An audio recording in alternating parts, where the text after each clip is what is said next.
ಇವತ್ತಿನ ಡಾಕ್ಯುಮೆಂಟರಿ ವಿಡಿಯೋದಲ್ಲಿ ನಾನು ನಿಮಗೆ ಹೇಳಲು ಹೊರಟಿರೋದು ಚಿಕ್ಕಮಗಳೂರಿನ ಪ್ರೇಕ್ಷಣೀಯ ಸ್ಥಳಗಳಾದ ಶೃಂಗೇರಿ ಮತ್ತು ಕುಪ್ಪಳ್ಳಿಯ ಬಗ್ಗೆ. ಮೊದಲಿಗೆ ಮಲೆನಾಡಿನ ಸುಂದರ ವಾತಾವರಣದಲ್ಲಿರುವ ನಮ್ಮ ಶೃಂಗೇರಿ ಬಲು ಪವಿತ್ರವಾದ ಸ್ಥಳವಾಗಿದ್ದು, ಶೃಂಗೇರಿಯ ಶಾರದಾಂಬೆಯ ದೇವಸ್ಥಾನ. ಇಲ್ಲಿ ಶಾರದಾಂಬೆಯ ದರ್ಶನ ಮತ್ತು ಪ್ರಸಾದ ಅದ್ಭುತವಾದ ಅನುಭವವನ್ನು ಕೊಡುತ್ತದೆ.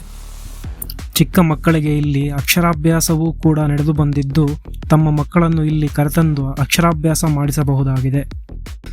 ಮತ್ತು ಇಲ್ಲಿ ವಸತಿ ಗೃಹದ ಸೌಕರ್ಯವೂ ಇದ್ದು, ಇಲ್ಲಿ ಉಳಿಯುವ ವ್ಯವಸ್ಥೆಯೂ ಇದೆ. ಇದು ಶೃಂಗೇರಿಯ ಪರಿಚಯ.